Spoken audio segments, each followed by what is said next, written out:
Welcome to Differentiated Understanding. What do I mean by this? Well, in a world where there is no longer a massive barrier for obtaining information, diverse knowledge and perspectives are no longer rare. What makes an insight or a way of doing things unique is differentiated understanding. Piecing together scattered information, parsing through noise and clouds, and then succinctly coming up with your own understanding of the situation, event, business, or person. That is what is truly valuable. Every episode, we bring in a special guest to talk about their unique take on a critical matter, phenomenon, or business trend. But most importantly, someone who will offer thoughtful thinking. Hi everyone, this is Grace Xiao, and joining me today is Rui Ma. For long-term China tech investors and journalists, she needs no introduction. Rui is a leading voice in the space, a trusted China internet analyst, and now she's also analyzing the AI space. She's a founder of TechBuzz China. She began her career in traditional finance, then early stage investing. In recent years, she's started advising AI companies as well as established herself as a founder of an AI school to prepare for the next generation in the AI era. Welcome, Rui. Thank you so much for joining us today. Hi, thanks for having me, Grace. Yeah, why don't you start with your journey? And I know you're actually in Beijing right now. How fun. So how did you go from finance to TechBuzz China? I know some people thought you were like a journalist, but you don't really identify that way. And now even potentially going into the education space. Yeah, I'm in Beijing right now. I'm in Zhougwen, right next to Tsinghua University. I just grouponed a co-working space so I can record this episode with you. And I started, like you said, in traditional finance and investment banking. And TechBuzz China was originally just a fun project because at the time I did know a journalist named Kevin who started a website called Pan Daily trying to talk about China tech to English readers. And I told them, hey, there's this thing in the US, like people are starting to listen to podcasts. This is 2017. And I was like, you should do a podcast. And then he comes back to me like 6 months later and it's like, I like your podcast idea, but I couldn't find someone to do it. And, you speak English. Why don't you do it? So I was kind of in between things. At that time, I was working on a mental health incubator. And I was like, okay, why not? So started TechBuzz China. And I had worked in China from 2007 to 2015, not all in tech, started off in actually real estate investing and then eventually moved on back to tech where I was before. And it was actually really interesting to look at it more closely, especially what the larger companies are doing versus what I was doing, which was like really, really early stage and essentially trying to kickstart like an accelerator business in China. And, even though it was like still 2018, there was a good amount of interest. That interest has waned and waxed over the years. But I think I've just kept at it as sort of initially just like a hobby, and then has more turned into, I like to call it my main side hustle, where we have writers and analysts who help us research and write on specific topics. And then lately we've restarted the investor trips that we held prior to the pandemic, now that travel restrictions have been lifted.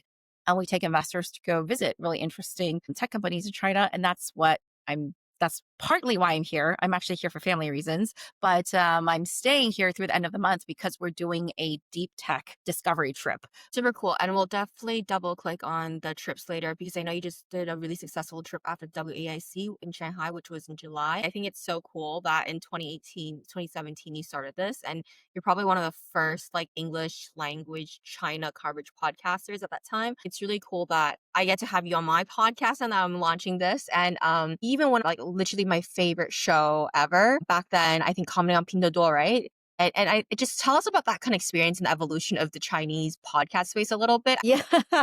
Well, we stopped the podcast. I can't even remember when, sometime in 2021. But, at the time, it was just it was a lot of work to write these podcasts and edit them. I think, we decided ultimately not to do the podcast. Like my podcasting journey has nothing really to do with Chinese podcasts though, because ours was always in English and we never really tried to publish it we actually went to visit the top podcasting platform. It's really the top audio platform called Himalaya in 2019 on one of our investor trips, or our first investor trip rather. Yeah, past 5 years, I think the pandemic probably helped a little bit, but also a few platforms that are focused on what's, so-called knowledge content creators. I'm actually scheduled to be on a couple of Chinese speaking podcasts in the next couple weeks, one on AI education, actually. So that has grown, but relative to the success of something like Acquired, right? That's not there really in China. There's no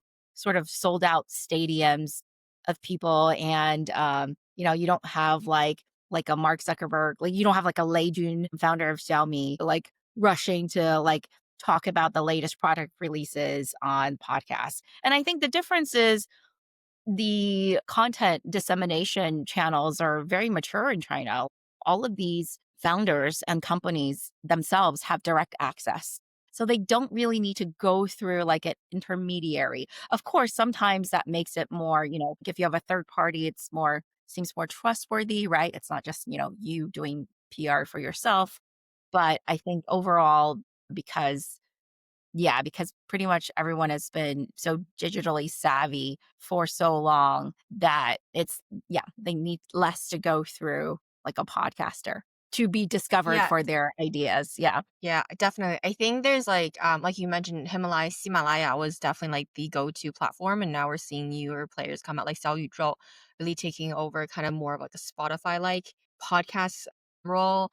But let's go into the tech space. You've been an investor in the Chinese tech space for a while. Now you're hosting these big Chinese AI tours, like you said, everything from software to hardware, from robotics to everything. You're covering this space. How has, just a very macro high level, how has like the Chinese tech ecosystem evolved over, I guess, the last 10 to 20 years?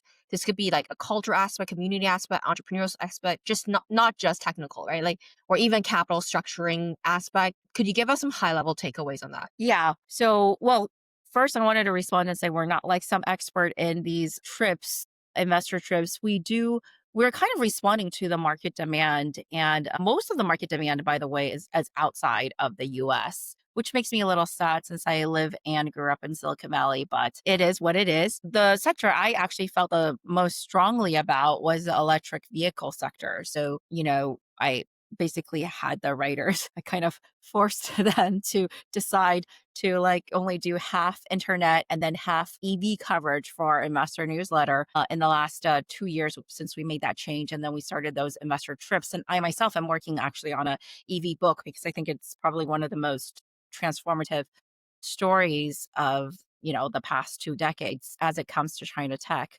And I think for AI specifically, or just like, or actually you asked about tech in general. I mean, there's been lots of changes in the last 10 years. The most obvious one being that the market has matured enough that you have both the willing capital as well as the very savvy talent, both technical and business talent. There's just like such depth of talent that's developed over the last, roughly 2 decades, that this is like a very much a self-sustaining ecosystem. In fact, it's so oversupplied with talent specifically that now, right, you have Chinese entrepreneurs really targeting other markets, not just the domestic one. And the diversity of business models and of just what people are working on is also very different from 10 years ago. And a lot of that is really, I think, is very pragmatic, right? Sure, there's government policies. The government policies always help somewhat to kickstart, but really for ecosystem to be self-sustaining, you really need actual results, right? Actual exits. And what you're seeing is that for China, it's no longer just consumer internet, which is really what it was about 15 years ago. Now you have, like, in terms of tech, you have like biotech, you have these emerging technologies, obviously robotics, obviously AI, obviously like some of the things we don't touch, but like semiconductors, right? Like space, etc. And that really comes from the fact that the country is now rich enough to both invest in and to also consume in these services, right? So, for example, for this deep tech trick, one of the events we're going to in Shenzhen is a trade show with a specific forum on autonomous driving logistic robots. So basically like these little carts, or I guess they're not carts, they're bigger than carts, like maybe smaller than pickup sized autonomously driving vehicles that are going from warehouse to warehouse. And that is a technology that people have been thinking about building for a long time because it's pretty obvious, right? However, what people don't realize is that they're actually in relatively scaled deployment in China now. So Chinese logistics companies are buying and using these products at scale. And that I think that is the biggest difference, right? Where you see a lot of these new technologies, these kind of like, I wouldn't call something like that sci-fi, but it's fairly advanced. What you're seeing is that China's not just making these, capable of making this, but it's actually also one of the largest markets. And that is like a virtuous loop, right? Where if you are the market and you are the technology provider, then you just keep on getting better and better and better. And that's exactly what we saw with EVs. And that's something I don't think was happening outside of the very narrow confines of consumer internet, 10, 15 years ago. But you see that happening across many, many different sectors now. Yeah, essentially they were able to test run all the products and make them as best as they can within their domestic market before exporting it. I do want to kind of go into where China's exporting their products later, but something you touched on a little bit, which is like, say 10, 15 years ago, the investment theme was really focused on consumer internet. Then, we saw a lot of interest in, EVs actually, even 5 to 10 years ago. And now the investment cycle is obviously in AI. Do you think within the AI cycle right now, where is like the interest in China? And are we reaching like a bubble or just the beginning of the AI investment cycle? Well, as we're recording this, Oracle just saw that huge jump in its market cap, which many of my friends call the top of the bubble. But I would say nothing like that is happening in China. So the bubble, if it is here, which I think it is, I think you can definitely say there are certainly very, very richly valued companies that would have to grow very, very aggressively to grow into their valuations. That being said, it's not at all on the same scale of what we see in Silicon Valley.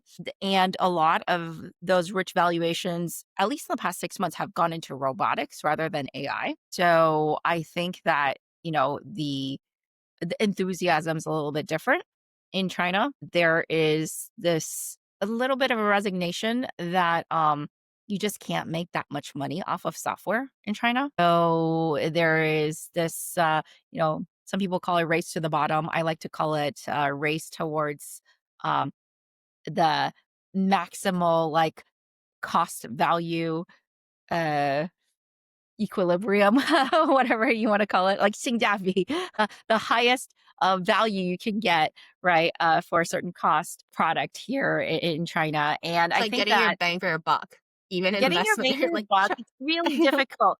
It's really difficult to charge a premium in China when a cheaper alternative that is just as good, and that is really important to mention that it has to be just as good, exists, right? So people are always trying to find the frontier of this cost value proposition curve.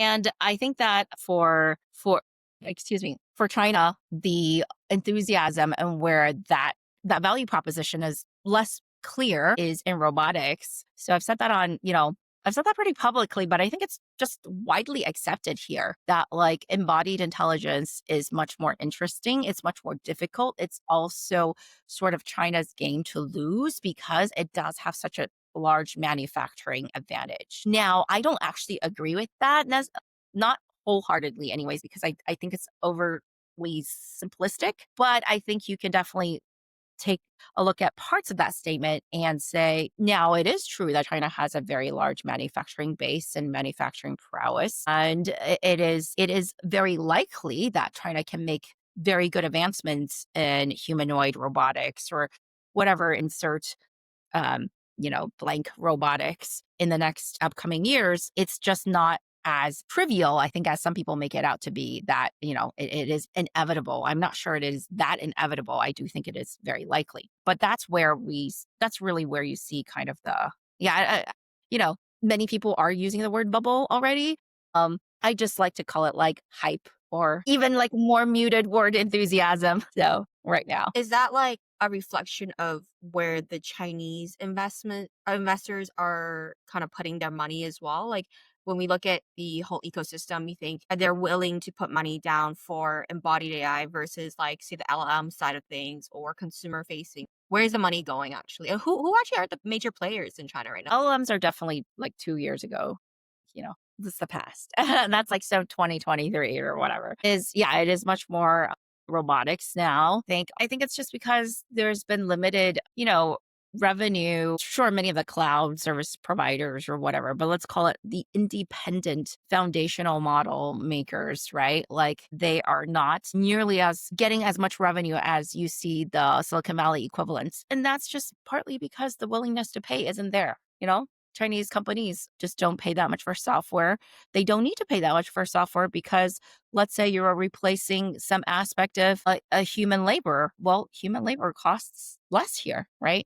Like a fraction of what it costs in the US. So for doing the same task and the same difficulty and, therefore it doesn't make sense for the company to pay multiples of whatever productivity gains they're actually getting from the software. That does not mean, by the way, at all that AI is not a big deal in China. It is absolutely a big deal. I'm just saying that there's not this flood of investment into, right? Like clearly in the US where you have like Anthropic, OpenAI, whatever, a few of these model companies just like, 6xing their revenue, not, well, actually doubling their revenue and then whatever, tripling or more their evaluations every 6 months, right? That's not what's happening here. Yeah, that Does that have anything to do with like just not having as much of a vibrant VC culture? Like, and frankly, just even just after a few years of really tough regulatory probe, like, a lot of VCs actually shut down in the last couple of years. Is that something to do with that? Or Yes. No, I think specifically for this, no. I think overall for all investment, sure, there's definitely some slowdown, which by the way, you see in the US as well, except for AI.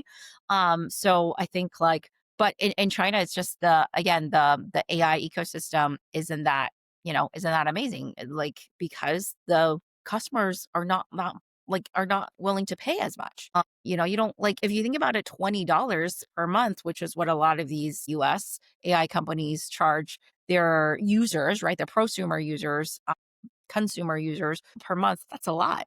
Who's paying 50 RMB in China for the subscription to anything, much less like a software service, right? So, yeah, for sure. I yeah. think Manus was charging quite a lot, and they just like decided that they're not going to try to sell in China. And No, they're not. Yeah. Well, I think they use a lot. Yeah. I mean, yeah, whatever. They may have other reasons, but yeah, it doesn't make sense, right? So you don't really want to attack China as a market. It's everyone else is offering their stuff for free. Like you do something and then Tencent or Alibaba will offer it for free because they can monetize that user elsewhere, right? yeah, So as a startup, it actually on is that. difficult for you to monetize. Yeah, yeah. Actually, on that, I really want to kind of get your take on.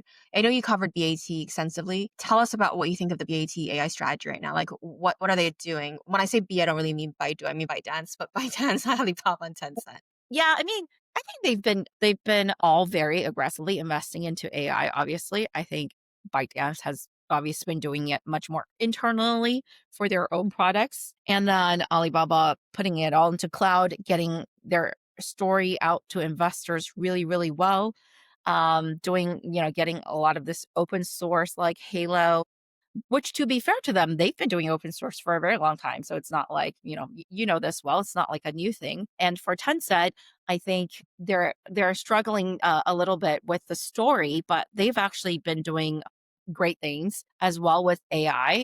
But relative to, I think Alibaba, especially internationally, they have not been able to get as much like attention because it is hard. It's so competitive and everyone is just like always one upping each other all the time. So you really got to keep up that like immense pace of innovation, and not everything you work on necessarily is number one going to work out, but also what might be useful to you or what you think the market might need or what you see the need internally from your own data may not be what catches fire, right? Like across the entire ecosystem. So I personally think that it's still early days, but I would say, ByteDance, by the way, was not at the World AI Conference, which was a shock to everyone because they do have an office in Shanghai and they are obviously very big in AI. They have so much AI in all of their products. But I think that like that's probably the most closed company. And then the other two, like I said, Alibaba's done a really great job getting attention for all their models. And Tencent is relatively lagging there. But we'll see what they put out because, you know, they have strong they have strong teams as well. Yeah, for sure. I think Alibaba's taking the most enterprise kind of approach strategy, and then Tencent ByteDance more on the consumer side. But like you said, ByteDance has been a bit more secretive or at least low key. Then, DeepSeek came out, all these platforms came out, and then like Tencent integrated DeepSeek into their platform. And then it's like, how can they compete, right? Because they have existing user base on WeChat to just kind of bring people directly into the DeepSeek 小程序, like mini program. I use Gumbo a lot, so I mean, Yeah. it's really difficult because, like, and AI It's is, the like, ease, right? to use. It's so easy to use because search is, a fiasco in China. It's totally atrocious. It's really difficult to search, and once you do search, you get all these I just recently encountered this where I was trying to find some, senior care for a relative, and I, like, searched on, Baidu and Google, I think, yeah, and I got some numbers, addresses, seemed legit listings, called them.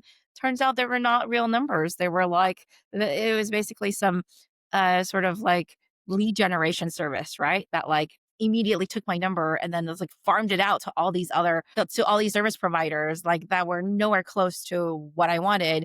And then I just kept on getting all the spam. Instead, I could have just instead what I did after that was I used Yuanbao and the other AI, and then I just searched on there and it gave me the direct lines, which were Yeah. impossible to find like on the open web. Yeah. So, anyways, China's search system is just not really great. I think it's really like the Kimmies and the DeepSeeks have helped me so much with like trying to find Chinese sources. So I want to ask you, what do you think are some biggest misconceptions people in the West may have? Because you're usually based in Silicon Valley, and I'm sure like like you said, you're surrounded by American investors. Surprisingly, now people are not as interested in the China ecosystem, but like 10, 15 years ago, China's interest space was so hot, right? Like it was all American investors. So over the years, what are some biggest misconceptions you think people have of the Chinese internet and tech space, or even of Chinese entrepreneurs and the whole China ecosystem? oh my gosh, where to start? Maybe I'll just focus on the few that we're working on talking about in our book, which is so one, I don't actually think people were necessarily that interested, even, let's call it 7, 8 years ago before all the geopolitical tensions. I think that the interest was very limited to a few, namely like Jack Ma, Pony Ma, maybe these very few names. And it was mostly a fascination with scale, right? Just because China has like very large scale and its consumer base. I think like overall the understanding of just China in general is very low. So I think many of the misconceptions revolve around subsidies and government roles. So most people will overgeneralize and oversimplify into saying, XYZ company is successful because the government propped it up or because, they had favorable policies or I don't know, they never pay taxes or whatever it is. And that's just simply not true. I think that what you'll see is that policies are very dynamic and they're very stage specific as well. So, not only are they stage specific to the company stage, right? So, like what I get in terms of help if I were a tiny startup versus if I were like a 10,000 person company would be very different, but also the stage of the sector, right? So, like the kinds of policies that were in, for example, the EV space 15 years ago are very, very different from what they look like today. And they actually become very, very sophisticated and very, very specific. So you can't just get subsidies because you're like, hey, I'm a XYZ company and this sector is something you're trying to support. The policymakers have gotten much smarter and they tend to be much more specific in terms of, okay, well, you need to be working on this and this and this technology in order to qualify for these special policies. Otherwise, whatever, you maybe you just get like generic entrepreneur assistance, right? That's sort of available to everyone starting like a small business. So I think like that, like when if you fundamentally believe that Chinese companies like are successful because of government assistance, then it's really difficult for you to like understand why they're so competitive or what they've actually invested into in terms of core technologies because you believe they're not like playing by fair rules, right? So that I honestly think is the biggest misconception. If you can remove that, then you can start sort of opening your eyes to many, many, many other things. Now, that is not to say the government does not have favorable policies. The government absolutely does. But I think people also fail to understand that like there are favorable policies in many places, right? A lot of those favorable policies, by the way, don't always work or sometimes are not that helpful, regardless of whether they're in China or elsewhere. So that cannot be the sole reason why these businesses are succeeding. Another one is they'll be like, oh yeah, well, because it's like China is like such a large market, right? Actually, when you have such a large market, you have a ton of competition, right? And that is precisely why Chinese companies, the ones that survive, tend to be, I don't know if they're good in every way, but they tend to be very sharp in certain important ways for their industry. And so that I think, yeah, again, it is also something that is generally underestimated because it is often taken as a, matter of fact that because the market there is quote unquote more regulated and less, free, that it is somehow much easier to navigate. And therefore the companies that thrive there are actually playing on easy mode, right? Where that is actually generally the opposite. Again, you can always find certain examples that are exceptions to the rule, but for the sectors that China is most competitive in right now in tech, that tends not to be the case.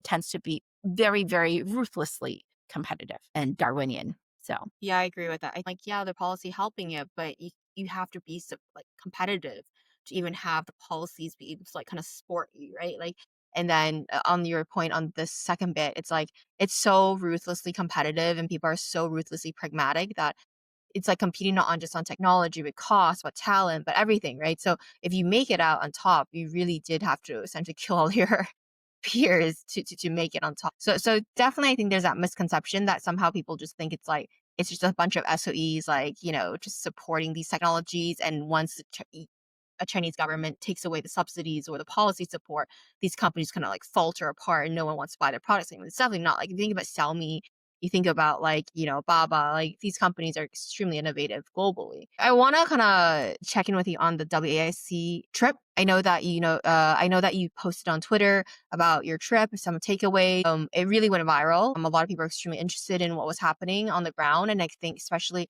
after DeepSeek's release earlier this year with the R1 model, the world kind of looked at China's AI space a bit differently. I think prior to that, people were think it's still a bit irrelevant, or at least 2-3 years lagging behind the US side. I went to WAC last year, and honestly, it got nowhere as much like international interests as it did this year. So tell us about that. What were some key takeaways, some highlights, some disappointments, and areas that you thought that the world is not looking at enough? yeah, like it's funny that you say that. It was like totally a non-player last year. Yeah, because when they told us it was sold out, we were like, you're lying. You're just, you just don't want to give us tickets because we're foreigners. A little did we know they were not lying. It was absolutely sold out. So one, I didn't expect such large scale interest from the entire population. And that was one of the things I said as soon as I came back to my husband. I was like, we need to take our kids to these trade shows because every Chinese kid is going there. There were like middle schoolers in front of us at the Baidu Apollo self-driving, car experience. And then there were just so many little kids and their families. It was just like a chuanyan, like everyone, like family outing, right?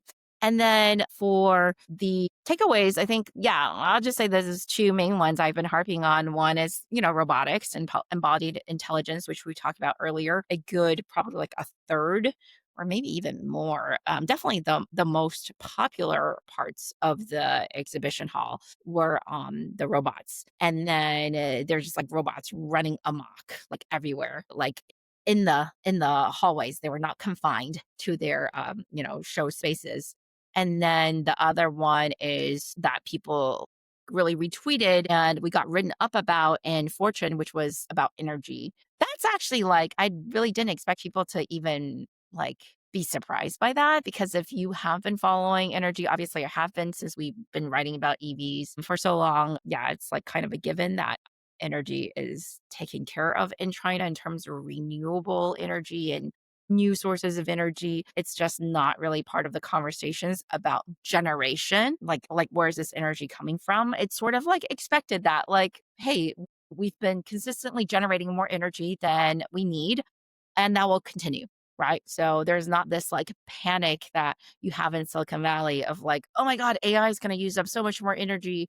Where are we going to get it from? For the, other aspect of energy, which honestly, generation and transmission are the most important. We didn't talk that much to people in detail about because we weren't like, this wasn't some data center trip.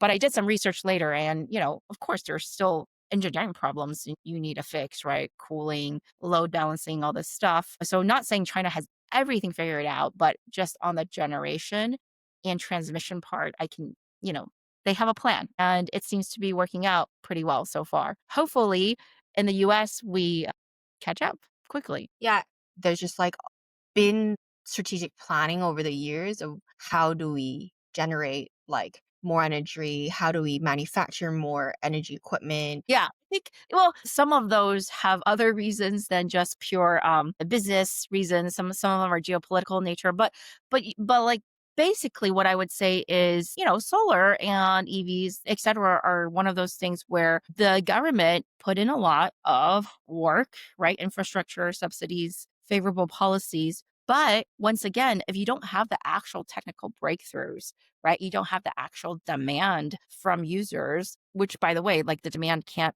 be there until pricing is at a certain point where it makes sense and quality is there also. You just can't get to the scale that it has gotten to today, right? Where sure, many people say it was inevitable, right? Like hello, we have, especially in the case of solar, we have like a limited energy source right in the sky, but someone had to make it happen, right? It's not it's still non-trivial, I think, to get to the point where we are today. And I'm excited about that because I care deeply about climate change, and I hope this makes a dent. Yeah. In terms of geopolitics, actually, just a quick question on that. Do you think the hardware restrictions we're seeing in the like chip and semi space actually, you know, what are the actual reflections or real life implications we're seeing in the China AI space from that? Yeah, I think like I don't really have any, and maybe because I follow this so much, so I always feel like I don't really have anything new specifically to add to the chip restrictions. What I would say is that overall, just like two things are happening. You have, of course, the self-reliance, right? All this like flip-flopping of, oh, which NVIDIA chip is allowed and which is not, injects a lot of uncertainty into the system, and people will want to have a working backup. And right now, there is no real backup, right? That is also not subject Real to the alternative. same. Yeah. Yeah, so you need a domestic backup, but that's like sort of the long-term thing. I think I mentioned to a reporter I was talking to this about. I was like, sure, that's something everyone knows, but it's like telling someone to eat their vegetables, right? Sure, yeah, it's good for me. I know I need to develop it, like, and I'll probably kind of, keep my eye out on it, but it's really hard for me to do when I have so much near-term pressure on my business, right? To grow and to deliver a competitive experience, et cetera. So therefore, everyone's still trying to flock to NVIDIA. However, what's happening, I think, is that, you know, the willingness to pay is still a gating factor, right? Like when you don't have NVIDIA chips are expensive. We can see how much profit they make, right, off of these things. That's why it's a $4 trillion company or whatever, right? So I think there inevitably will be lower price, more cost competitive competitors. It's just a very complex product that's going to take some time. And all the flip flopping of the, export restrictions are accelerating that. But I think when people say, oh, if for example, it was never going to be, if for example, no restrictions were there, there wouldn't be any alternatives because NVIDIA is just going to be this monopoly forever and ever. Like that doesn't make any sense to me.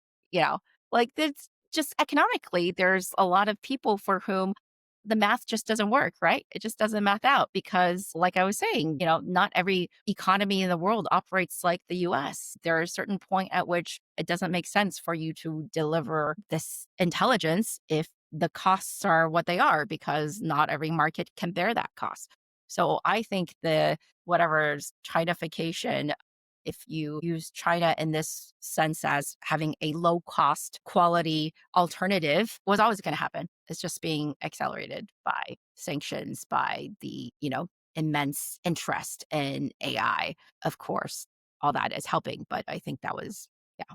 That was also Yeah. always going to happen. It's not like these chip companies just came out of nowhere like last week. It's like they've been around for years. They've been trying to make the technological Exactly. breakthrough, Yeah. and it's but they haven't made it yet. So I think, like you said, it's more that the pressure is now on them, that they have to try to figure out how to potentially become a true alternative to Nvidia chips. Otherwise, if Well, yeah, the exactly. Chinese, yeah, They have a more compelling narrative now to the motivation was always there and the yeah. talent was growing.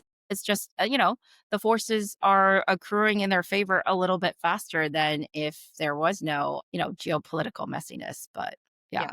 Actually, on that, so I know you mentioned when we talked before this podcast recording, you said that surprisingly, the delegation going to the WAC trip and your like the tech trip this time are not Americans. And, some of it is driven by just a lack of maybe capital interest. Some of it is actually driven by geopolitics. There's a lot of people from around the world, however, interested in going to China to see what the technology is about right now. So, who are actually the people? Like, what's the demographic and why? So we have a lot of Indians joining us. Part of that is just like random luck because the first trip we ran had not actually very many folks from India, but they really enjoyed it. But I think it's because, so I think India, Southeast Asia, a few from Europe. This time we actually have someone from South Africa. International investors are more interested in China because they share much more in common. It's not, India obviously shares like sort of like somewhat the developmental stage and the obviously like just large demographic mass of people. But I think again, it goes back to the willingness to pay. There are many, many countries in the world for whom US technologies is just out of reach, right? Or let's not even limit it to the US, like multinationals, right? European multinationals, maybe even some Chinese multinationals, but definitely American multinationals, whatever they're selling, these these countries, like their populations, their businesses simply cannot afford. So they need a solution that is, yeah, China prices. So And we I saw that really with think that's EVs as why it's well, interesting. right? Huh? We Sorry. saw that with EVs, we saw that with smartphones as well, right? Like, Exactly. Yeah, exactly. So, not saying the US technology is not good. It's just like, again, there are multiple components to whether or not you buy something. It's not just the quality, right? Like, first of all, specifications usually have multiple facets, but cost is for sure one of them. And I think that's where, maybe misconceptions like I can add to it as well is like I'm a big fan of Warren Buffett and Charlie Munger. They always say that like pricing is also a moat, right? Because if you can deliver something at a very low price, right, that is just as good or like let's call it like somewhat indistinguishable in the important ways from a higher price competitor, you can deliver it at scale, you can service it at scale, right? And you can keep it competitive and refresh it, that is your moat. Like, not everyone can do that, right? Not everyone can. It's not just a matter of like, I'll say buy to profits because it's like not everyone can, given the same, because cost is a real constraint. And if you put that constraint in, a lot of people simply cannot make it. And so, again, for the rest of the world, cost is a much more realistic constraint than many Americans. yeah. So sometimes it's really not just the ideological things driving these decisions. It's really just a really pragmatic, practical choice. Right. And I think Yep. sometimes that's kind of harder for people. Unfortunately, like, when you have the privilege of not having to worry about cost, you forget that cost is a real constraint in your selection of choices, whatever good you're trying to buy, right? Yeah, yeah, yeah. Like I'll give you an example. Like I'm like, working on AI education and I was talking to a friend who his service uses, human laborers from a third world country and the human laborers cost him 2 USD an hour. That's on the high end. So therefore, well, because I was talking to him about some AI stuff and he was like, why do I need AI stuff when I have super engaged, really easy to recruit human laborers who I can, and many parents still want like a human face. And it costs me two USD an hour, like Yeah. on the high end. So like, why Yeah. do I need to put in AI? And in fact, AI, I'll have all these problems I need to, maintain and upkeep it. And I might not know like the boundaries, right? Have all these scenarios. Whereas humans, there are a lot of things you don't necessarily need to train that hard for because we have that common sense already. So there you Yeah, and go. Like, people forget, I think, in the West sometimes, like, what $2 actually mean, like, how far it can go in certain countries. Like, the cost of a coffee, or if even there are commercial cafes, like might be like $0.02. So then the cost of the $2 is not the same, right? Like I think people kind of forget that. I want to kind of ask you on the India side of things a bit more. I think last time you mentioned, there's just a lot of interest from India into China right now. What do you think that is? Is it like a competition angle? Is it like I want to learn and see how we can mimic this, or like where is this like curiosity interest coming from? If it's a lot of interest, like I said, we are seeing pockets of it. We're a small organization, so to us, it's a lot of interest, especially versus years prior. That being said, I really think a lot of it is learning. Most people were taking, and this is not just for India, but for every geography, are going to China for the first time with us. And so it's just like, I don't think it's just DeepSeek though. I think it's just like this, slow and steady hum in the background where you're realizing like, hey, there are all these products and services coming out of this particular geography that seem to be actually pretty good. How can I take advantage of that opportunity? Right. I would say most people's reactions so far, if they're private investors, no one's trying to invest directly in China yet, as far as I know. They're really just trying to learn what's happening and trying to see like, hey, does that apply? Are these learnings applicable to my geography? Are there, technologies I can leverage, or are there business models that are interesting? Or is this, sort of what I can expect a few years down the road to happen in the ecosystem I'm working in? For public market investors, there's slightly more interest in investing directly because of, the Hong Kong stock market has been doing well and there are all these new IPOs. But I think it's still largely wait and see. There's still a lot of reticence. I don't think it's like, oh yeah, let me put in money into that newest, robot like IPO. It's not like that yet. I think there's some like enthusiasm. I feel like I'm saying that Oh, word a lot, but you yeah, like that there's word? enthusiasm. I think it's interesting because I have a lot of investors that reach out to me after they read a program, and I think they always want to. Their angle when they reach out to me is always like, I want to understand what's happening, but no one's like, I want to get in there now. And like also a lot of times it's like they cannot get in, right? So given the current restrictions around U.S. investors are not allowed to invest in China in AI, robotics, semi, and a lot of these so-called Yeah. sensitive industries. I think European investors or some, especially Middle Eastern investors, actually seem to be a lot more open-minded or they're not under the restriction. They're trying to find partnership to invest in China. A lot of family offices, even from Australia and Singapore, are interested. But again, I think they're kind of like they're not institutional, right? They can do whatever they want. So I get the same sentiment where like people are like, I want to keep my like pulse, like a hand on the pulse, but not sure when I can actually jump in. And it's not the same as it was maybe 10, 15 years ago when the internet space was like crowded with foreign investors in China, right? Right. Yeah. Yeah, exactly. But partly I honestly do feel like there's no like Jack Ma. He did so much, to make it like to tell a great story and then to Yeah. be like this face of innovation. I don't even know if you call it innovation as much as it is of just this like intense like commercial activity where you're like, yes, Yeah. that is working and that is growing like a weed and it is so big. I need to be part of it somehow. And he just did a Yeah. really, really good job. I think he was just such a genius, like charismatic businessman versus I think a lot of the leaders we're seeing now. Like I actually just did a piece on Moonshot, and its founder, and I think he has a great story to tell. But in a sense that like most of these founders, they're actually like technical people first, so they're not the storyteller. They're not exactly the most like exciting person when you're like hearing their story because they're not like animated, right? So that you don't happen to have a face to the whole industry yet. And I think that's an interesting point you pointed out. So maybe one day when we have a very, very charismatic business leader coming out of China that represents AI industry, maybe there'll be more traction because everyone loves a good story.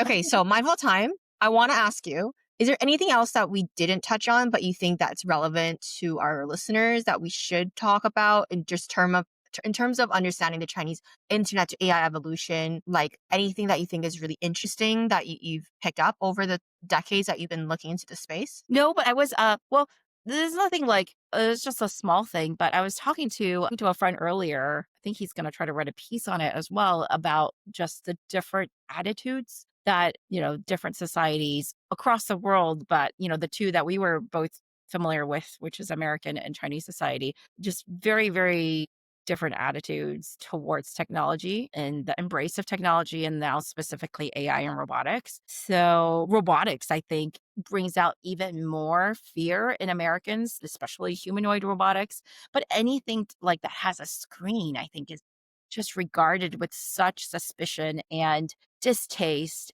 And it's like always like super dystopian. Like, how could you let your child, be in front of a screen, because I want to do an AI school. And I just get a lot of very serious people asking me, very seriously, like, how could you do that to your child? Like, as But if it why is is that?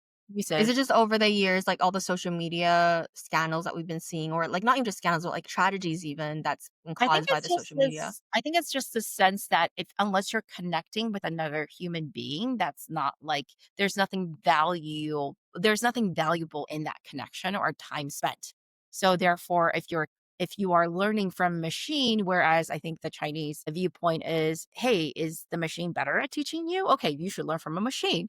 Um, Again, so Whereas pragmatic, right? It's just yeah, like, whereas in what's the the US, result? it's like yeah, in the US, it's like, why would you do that? Like, that's you're kind of like you're kind of, almost like carving out your child's humanity, right? And like, you know, subjecting them to a less than human experience by having them work with machines instead of instead of other human beings, regardless of the quality of the service that the human being is sort of delivering or capable of delivering, honestly, right? And like a great example is like I was telling my friend, I was in Beijing right now, and I have a 3 year old, and I'm trying to enroll her in some dance classes, mainly because we just have like I just can't always be spending time with her, like, because she's used to going to daycare. And now I'm like here stuck with her. Like, we're just like looking at each other. I'm like, I need to give you some activities to do.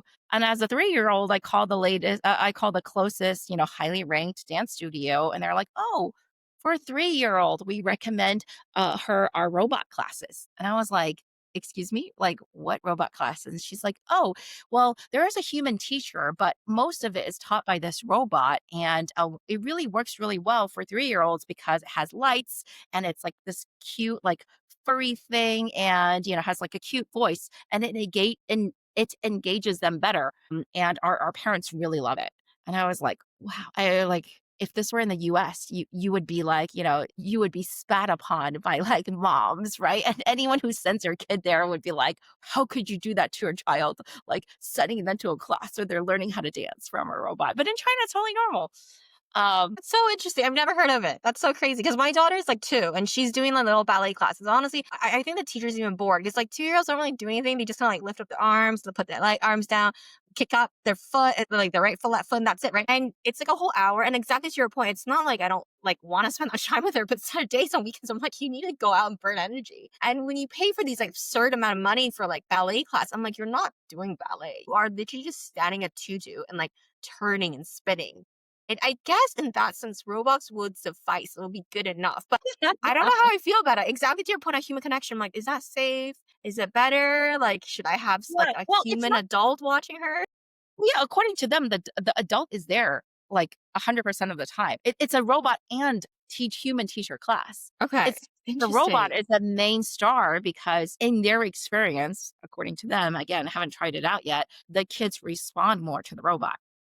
I can see that though, because they do get like really excited about like little lights or little sounds Yeah, that pop yeah. up, There's right? like she's like there are all these flashing lights. It's furry, has a cute voice, and they're more likely to pay attention instead of like the teacher because 3 year olds can kind of just like wander off and like stop paying attention in Yeah. class. So That's I would such a interesting example of the reflection of how like society as a whole view technology right now, like a techno optimism versus doomism kind of or pessimism kind of discussion. yeah, Okay, there's so just no so on fear. Yeah. yeah, on the last question, I asked every guest, what is a view you have or a belief you hold that is kind of against a consensus you think or a bit unconventional? I guess actually even what we talked about just now it is a bit unconventional, right? Like you believe that introducing children to devices and screens is totally like okay Yeah. Well, compared to like right now the mainstream yeah, I mean, I think parenting I advice. think that. Yeah. I think it's totally fine to introduce them to social media young as well. In fact, I think I would introduce I'm not sure of the exact age. It's still going to be, somewhere beyond like 8 years old. But I actually fundamentally disagree with people who say, oh, you should never introduce your child to social media until like 16, and then it's like okay because their prefrontal cortex is, I don't know, suddenly mature enough to handle it. I don't think so. I think actually it's something you slowly introduce. It is a way of human interaction that is really not that fundamentally different from offline interaction. It's just more intense and more public, and it's something that like I feel like you have to teach your kids early, because I don't think there's getting around it. So, it is much more dangerous if you shield them from it and then, I don't know, release them into the wild without teaching them survival skills, right? I Like, see what to you me, it's mean. like, yeah, yeah. To me, it's like you teach them survival skills. You build like, I don't know, you build a little tent in your own house first, right? You do like protected environments, but you do it early and you do it over a long period of time, and then they'll be ready to go and whatever, take that solo camping trip, right? So you don't Yeah, just like micro doses. You know what it reminds me of? It's so funny. Like my mother, obviously, like she's from a different generation, and she didn't really grow up with like drinking culture or anything. And so when I was growing up in the West in Canada, everyone started going to house parties, everything at 14. All the moms were like, "Oh my God, don't drink!" And she was so naive, and it's actually really cute looking back at it now. She was like, "If I buy you good alcohol, you would have like small amount in your body and you build up your tolerance. So by the time you go to university and you're independent, you will just be like a tank and you won't be getting drunk and like there will be no danger." And like looking back at it now, it's hilarious. But her logic was like, if I give you quality vodka, you're not gonna go drink Smirnoff and then you will learn the quality of it. And it's so funny. I think it reminds me of that a little bit. But in some sense, it makes sense because then by the time, like, you're not going to stop teenagers from going to house parties and having a few shots, right? Like, everyone's going to do it. But you might as well be in a controlled environment and you know what they're consuming and you teach them how to consume it responsibly. Because, like, right. all these vices, per se, we cannot pretend that they just, like, all of a sudden become normalized and okay at 18 years old. So, on the note, thank you so much, Ray. That was such a fun session. I am so glad we got to speak finally, and I'm really looking forward to pushing this episode out. Cool. Yay. Awesome. Thanks for having me. If you enjoyed this conversation and found it insightful, please follow and subscribe to Differentiate Understanding on Spotify, YouTube, or wherever you get your podcasts. I'm Grace Zhao, and thank you so much for listening. And I'll be so grateful if you shared an episode with a friend.